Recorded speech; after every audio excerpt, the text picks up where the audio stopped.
আসসালামু আলাইকুম। আপনারা যারা কোভিড ভ্যাকসিন দিয়েছেন কিন্তু এখন আবার দ্বিতীয় ডোজ দিতে যাচ্ছেন বা তৃতীয় অথবা চতুর্থ ডোজ দিতে যাচ্ছেন, সেক্ষেত্রে আপনাদের নাম্বার হারিয়ে গেছে, নাম্বারের জন্য আপনারা ডোজ দিতে পারছেন না, অথবা আপনারা নাম্বারের জন্য সার্টিফিকেট তুলতে পারছেন না। সেক্ষেত্রে কিভাবে আপনার কোভিডের যে নাম্বারটা দিয়েছেন সেই নাম্বারটা চেঞ্জ করবেন, অথবা সার্টিফিকেটের নামের বানানের ভুল বা নাম সংশোধন, অথবা আপনারা কিভাবে জন্ম তারিখ সংশোধন করবেন, সেই বিষয়টা নিয়ে আজকে আপনাদের মধ্যে আলোচনা করব। তার জন্য আপনারা সম্পূর্ণ ভিডিওটা ধৈর্য সহকারে দেখবেন। আর এখনো যারা আমার চ্যানেলটিতে নতুন সাবস্ক্রাইব করেন নাই, অবশ্যই সাবস্ক্রাইব করে পাশে থাকবেন এবং বেল আইকন বাটনে একটি ক্লিক করে রাখবেন নিয়মিত ভিডিও পাওয়ার জন্য। আপনারা মূলত এই কারেকশনগুলো দুইভাবে করতে পারেন। একটি হলো যে ইমেইলের মাধ্যমে।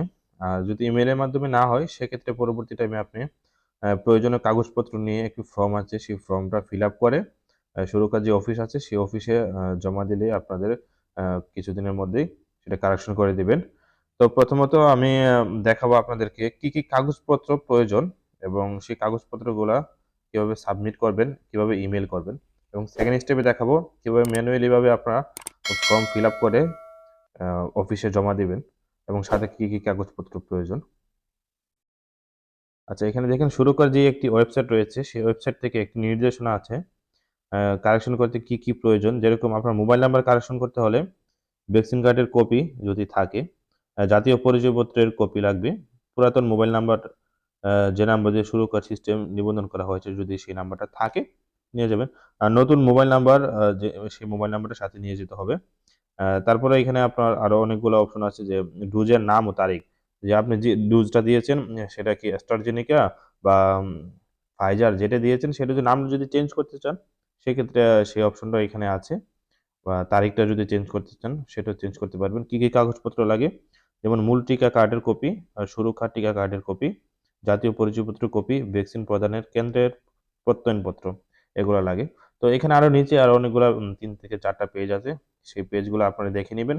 সেই অনুযায়ী কি কি কাগজপত্র প্রয়োজন আছে সেই কাগজপত্রগুলো অবশ্যই আপনারা সাথে সাবমিট করবেন। আমি আমার ডেসক্রিপশন বক্সে এই লিঙ্কটা দিয়ে রাখবো, এখান থেকে আপনারা দেখে নেবেন কি কি নির্দেশনাগুলো রয়েছে।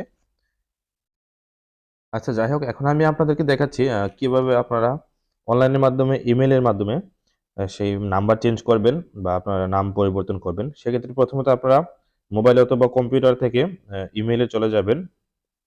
ইমেইলে আসার পরে এখান থেকে যে দেখতে পাচ্ছেন কম্পোজ অপশনে ক্লিক করার পর আপনারা আপনাদের ইমেইলটি পাঠাতে পারবেন। কম্পোজ অপশনে ক্লিক করার পর আপনারা প্রথমত টু এর জায়গায় support.surakha@doict.gov.bd এই ইমেইল অ্যাড্রেসটা লিখে দিবেন। লিখে দেওয়ার পরে তারপরে আপনাদের সাবজেক্ট বসিয়ে দিবেন, যেরকম সুরক্ষা সিস্টেমে মোবাইল নম্বর বা জন্ম তারিখ বা নাম পরিবর্তনের আবেদন, আপনি যেটা পরিবর্তন করতে চাচ্ছেন আর কি, সেটা এখানে দিয়ে আবেদন লিখে দিবেন। তারপরে আপনারা নিচে চলে আসবেন। তো দেখেন, এখানে আমি আপনাদের সুবিধার্থে একটি ইমেইল ডেমো পারপাস লিখেছি। এখানে লেখা আছে দেখেন, কোভিড-19 ভ্যাকসিন নিবন্ধনের সময় যে মোবাইল নাম্বার ব্যবহার করে আমি নিবন্ধন করেছি, সেই নাম্বারটি একজন দোকানদারের ছিল। ওই নাম্বার থেকে ওটিপি নেওয়া আমার পক্ষে এখন আর সম্ভব নয়। আমি কোভিড ভ্যাকসিন দ্বিতীয় ডোজ গ্রহণ করেছি। এখন তৃতীয় ডোজ গ্রহণ করার ক্ষেত্রে বা আপনার যদি বর্তমান চতুর্থ ডোজ আসছে, চতুর্থ ডোজ গ্রহণ করার ক্ষেত্রে আপনার এই নাম্বারে ওটিপি আসছে না। সেক্ষেত্রে নতুন একটি ওটিপি প্রয়োজন, নতুন একটি নাম্বার দিতে যাচ্ছেন। এরকমভাবে আমার যে লেখাটা আছে এরকমভাবে আপনি লিখে দিবেন। লেখার পরে সংযুক্ত করে নিবেন। আ এখানে দেখেন আমি সংযুক্ত করে নিছি। ১ ভ্যাকসিন কার্ডের কপি, ২ জাতীয় পরিচয়পত্রের কপি। অবশ্যই কিন্তু আ আ আপনারা ১ এবং ২ এর আগে একটা সংযুক্ত লিখে নিবেন। সংযুক্ত লেখার পরে এন্টার দিয়ে তারপরে ১ এবং ২ এই অপশনটা লিখে নিবেন। যা, যা সংযুক্ত করতে হবে সেই নির্দেশনা অনুযায়ী আপনি দেখে নিবেন কি, কি সংযোগ করতে হবে। যদি মোবাইল নাম্বার কারেকশন করতে চান, সেক্ষেত্রে আপনার ভ্যাকসিন কার্ডের কপি এবং জাতীয় পরিচয়পত্রের কপিটা সংযোগ করতে হবে। আর যদি আপনার মনে করেন যে কোনো নামের বানান ভুল আছে বা অন্য কিছু সংযোগ করতে চাচ্ছেন, সেক্ষেত্রে যদি পাসপোর্টের সাথে মিল রেখে সংযোগ করতে চাচ্ছেন, সেক্ষেত্রে পাসপোর্টের কপি লাগবে।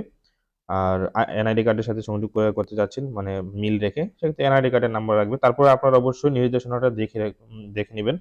আর এখান থেকে দেখেন অ্যাটাচমেন্টে যেয়ে আপনারা আ আপনাদের যে কপিগুলো আছে সেগুলো অ্যাটাচ করে নিবেন। এই যে দেখেন এখানে অ্যাটাচড ফাইলে হ্যাঁ, আপনারা সবকিছু অ্যাটাচ করে নিবেন। স্ক্যান করে ভালোভাবে অ্যাটাচ করে নিবেন। অ্যাটাচ করার পরে এখানে সেন্ড অপশনে ক্লিক করে দিবেন। সেন্ড অপশন ক্লিক করার পরে কিন্তু আপনাদের 2 থেকে 3 মিনিটের মধ্যে রিপ্লাই একটা এসএমএস আসবে, রিপ্লাই একটা ইমেল আসবে। সেই ইমেলে আপনাদেরকে বলে দিবে 10 কর্মদিবসের মধ্যে আপনারা আপনাদের কারেকশন হওয়া কপি পেয়ে যাবেন। তারপরেও যদি কারেকশন না হয় সেক্ষেত্রে আপনারা কি করবেন, আপনার ম্যানুয়ালি ভাবে একটা ফর্ম আছে, সেই ফর্মটা আপনারা ফিল আপ করে নেবেন। এই যে দেখেন এখানে একটি ফর্ম আছে, সেই ফর্মটা আমি আপনাদের ডেসক্রিপশন বক্সে দিয়ে দিব, সেখান থেকে আপনারা ডাউনলোড করে নিতে পারবেন। এই ফর্মটা সম্পূর্ণ আপনারা ফিল আপ করবেন। ফিল আপ করার পরে দেখেন এখানে কি কি সমস্যা আছে, সেই সমস্যার জায়গায় টিক চিহ্ন দিয়ে দিবেন। দিয়ে দেওয়ার পরে আপনারা সুরক্ষা অফিসে এসে এগুলা হার্ড কপি সহ যা যা প্রয়োজন, যে কাগজপত্র সেই কাগজপত্র সহ আপনারা জমা দিয়ে দিবেন। জমা দেওয়ার পরে অল্প কয়েকদিনের মধ্যেই আপনাদের কারেকশন হয়ে যাবে। অবশ্যই ডেসক্রিপশন বক্স থেকে আপনারা নির্দেশনাটা ডাউনলোড করে দেখে নেবেন কি কি কাগজপত্র প্রয়োজন।